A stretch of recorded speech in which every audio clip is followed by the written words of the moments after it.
Não vou nunca dizer assim, seja artista para alguém. A não ser que eu veja na pessoa, né? Onde a pessoa vibra mais é ali dizendo uma música, né? Dizendo um poema, ou, enfim, cantando, aí eu posso dizer, se seguir em frente aí, né? Pode ser o seu brinquedo, né? É engraçado você estar falando isso aqui lá em casa. A gente pensa parecido, assim, a gente tenta não interferir, né? É difícil não interferir, porque às vezes, sutilmente, indiretamente, a gente acaba influenciando, mas eu já vejo isso, sabe? Marcelo não tinha como, não tem como ele não estar, né, não tá seguindo esse caminho, porque ele muito pequenininho, era um negócio assim muito assustador. Quando ele nasceu, a Ivete criou um estúdio, tipo esse aqui, dentro de casa, lá em casa, e para poder não ter que sair tanto, viajar tanto, né? Ela mudou muito assim a rotina dela de viagem e tal, puxou o freio de mão. E aí Marcelo nasceu dentro do estúdio. Eu lembro que quando ele era bem pequenininho, a gente ia brincar no estúdio. E engraçado, que eu gosto de música tanto quanto Ivete. E toco até mais, toco um pouquinho de bateria, e toco até mais e participo mais do que ela, porque ela sempre chegava cansada dos shows e tal. E, por exemplo, lá em casa, eu sou daquele de botar som alto, de entrar no estúdio, botar uma música e tocar por cima. E ela sempre assim, tipo, baixa esse som. Né? Sempre saturada do tipo, eu acabei de chegar no show. Ela faz isso, né, o tempo todo, né? Então em casa sou eu. E aí na escola, todo dia eu levo e ela busca na escola, né? Quando eu levo, um karaokê no carro. É uma música, antes era só Marcela, né? Era uma música dele e minha, uma dele e uma minha. Agora é uma minha, agora é uma dele ou das meninas, né? Não tem ordem. É Marina, Helena e ele, né? Aí ficam as meninas. Aí das gêmeas, uma já parece que a gêmea dele se não tiver música, eu às vezes falo assim, vamos conversar, pessoal. Não, meu pai, a gente conversa outra hora, bota a música aí. É nesse nível. E Marina, ela tem essa veia artística, né? Ela é mais desinibida, ela canta, ela entra no estúdio e já está querendo tocar alguma coisa de corda, já toca também um pouco de percussão. Já a Helena, Helena escuta, tem um ouvido absurdo, tem muito ritmo, todos têm muito ritmo, mas ela é mais tímida, ela às vezes arrisca cantar. E Marcelo, com 3 anos, pegava um timbal. Um dia eu fiz um videozinho em homenagem a ele, eu guardo tudo, né? Vou guardando. E aí foi bem nessa época, Marcelo cresceu na época que começou a surgir celular com câmera, né? HD, aqueles dispositivos, então a gente filmava tudo, botava e ficava. Então tem várias imagens dele pequenininho, ele era tão pequeno que ele não conseguia sentar no banco da bateria, que o pé ficava voando. Aí ele ficava em pé, pisando no bumbo aqui em pé, tocando. Aí eu só fazia assim pra ele. Eu tocava, né? E aí às vezes ele começou no meu colo, ele ficava aqui no meu colo, aí eu ficava tocando devagarzinho, botava um fone pra não machucar o ouvido dele, e aí tocava, e aí deixava a baqueta na mão dele e ele ficava bagunçando.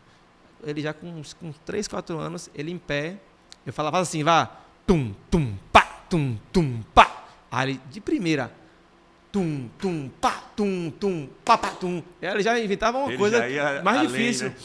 Aí eu ficava, caralho, velho. É verdade, isso aí eu botava ele em outra coisa, no surdo. Aí, pai, é assim, ó. Tum, tum, tum, tum, tum, tum, tum, tum, tum, aquele surdo de, né? Samba reggae. Aí ele, de primeira, velho. Aí uma vez o Luciano Calazans, músico, né, que já trabalhou com Ivete, foi lá em casa. Aí eu falei, Luciano, vem cá. Veja isso aqui e tal. Aí ele olhou assim. Aí eu falei, Marcelo, ele gostava muito de Michael Jackson. Primeira figura que Marcelo encarnou foi Michael Jackson. Teve o aniversário dele que a gente contratou o cover de Michael Jackson. Ele foi de roupa de Michael Jackson. Que maravilha. E ele só ouvia Michael Jackson. Era Thriller, todos os sons. E aí ele, pai, esse cara... Minha mãe, você conhece esse cara? Michael Jackson? Então, apresentando Michael Jackson pra mãe, né?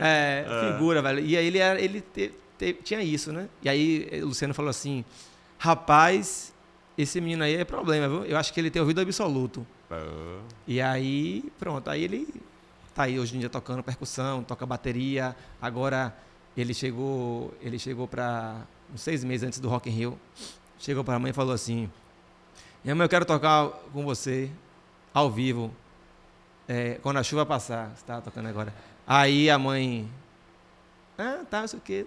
Acho que ela não levou muita fé não, assim, tipo, a gente vai fazer isso, né? Não achou que ia ser em tão pouco tempo. Aí ele encarnou, na pandemia a gente saiu de Salvador, fomos morar na Praia do Forte, e Radamés, que é o tecladista, pianista, o cara é produtor, a porra toda, é o maestro, vamos dizer assim, lá da banda de Vetinha, né? O cara também foda, ele ficou lá, ele alugou uma casa dentro do condomínio, então ele produziu muito durante a pandemia, né? Compôs muito, e aí ele ia para casa de Radamés, e Radamés começou a ensinar para ele. Aí, meu irmão, eu sei que, sei lá, em 6 meses, o menino foi e tocou lá. Aí ele fez. Aí a gente colocou ele numa aula, ele pediu. Primeiro ele falou assim: eu quero tocar saxofone. Nunca me esqueço, indo pra escola, aí eu botei aquela música de Dire Straits. Sabe? Sim. Ele pegou. Bote de novo essa música, meu pai. Porra. Aí eu ficava repetindo essa música, pedindo pra repetir. A ponto dele solfejar a música toda, aí ele falava assim: eu quero tocar esse instrumento, meu pai. É bonito, né? Aí eu chamei a professora Heloísa, da UFBA, que foi minha professora nos Maristas de Música. Me recomendaram ela, eu não sabia quem era, só não lembrava do nome. Liguei, aí falei: eu quero fazer um teste aqui com meu filho para uma aula e tal. Aí quando ela chegou lá em casa, que eu olhei, eu falei: professora! Foi minha professora de música nos Maristas, que eu tive isso, né? Maravilha. Aí, enfim, aí ele começou a fazer algumas aulas com ela. E aí, brother, o cara chegou no Rock in Rio, plateia imensa daquela, mandou ver lá quando a chuva passar. Aí eu lembrei do que você falou, que você viu ali seu filho recitando um poema. Rapaz, eu fiquei tendo a barriga. Foi um dos dias mais felizes da minha vida, assim. O primeiro, acho que foi o dia que ele nasceu, né? Que foi o primeiro filho, eu não sabia o que era, com 23 anos, foi um negocinho, uma emoção da zorra. E essa segunda vez, eu vi ele lá no palco, eu nervosaço. E eu falava assim, antes eu falei: meu filho, fique tranquilo e tal, com medo dele travar, sei lá, sim, né? Hoje em dia tem, né, muita doideira, essa negócio de internet, a pessoa comete um erro, a pessoa vão lá, massacram, né? Eu tenho muito receio disso, né, com os jovens e tal. Aí eu, respire fundo, vá tranquilo, né? Vá se divertir, você não tá pra nada pra ninguém e tal. Ele olhou pra mim assim e falou: meu pai que tá nervoso é você. Aí eu falei, acalme, meu pai. Não, tá tudo bem, né? Vai, então vá. E aí, ele chegou lá, a mãe nervosa também, vai te falando que quando foi tocar, a boca, quando ele começou a vir andando, a boca secou, aquelas que não tinha nem saliva para lubrificar, sabe quando a boca seca? Nervosíssima, e ela assim, nervosa, ele disse que chegou, olhou para a mãe e falou assim: minha mãe, calma, toque como se fosse olhando para mim, olhe para mim. E aí, velho, todo mundo pode ver no YouTube, né, o vídeo, ele foi lá e tocou perfeitamente. Depois, no final ainda ficou arpejando assim, tipo, né? Eu falei: rapaz, isso não tinha ensaiado isso. Naquela história que eu falei do tum, pai, ele vinha com tum, papá. E aí, pô, bicho, é muito massa, né? Essa eu acho que é a melhor parte, assim, da coisa da paternidade, de você ver aquela sementinha ali, todo o investimento que você teve ali de atenção, de tempo, como vale a pena, né? Você investir nos seus filhos, de tá com ele, porque muita gente me perguntava assim: eu conheço vários músicos de renome e tal, que falam assim: pô, meu filho não toca, meus filhos ou ninguém toca nenhum instrumento. Aí eu falava, eu acho isso, né? Eu acho que, assim, o mais importante não é você ter um estúdio em casa. Tem até aquele que vai, pega um violão e fica sozinho. Era a coisa da participação. Eu lembro, várias vezes também Ivete chegava, eu estava no estúdio com ele, ela chegava às vezes de viagem e tal, e aí fazia uma festa, sacou? Pegava o violão, ele tocando, batendo lá no bongô, uma coisa assim, e eu na bateria, e era aquela coisa ali em torno da música, né? E as meninas são a mesma coisa, né? A coisa também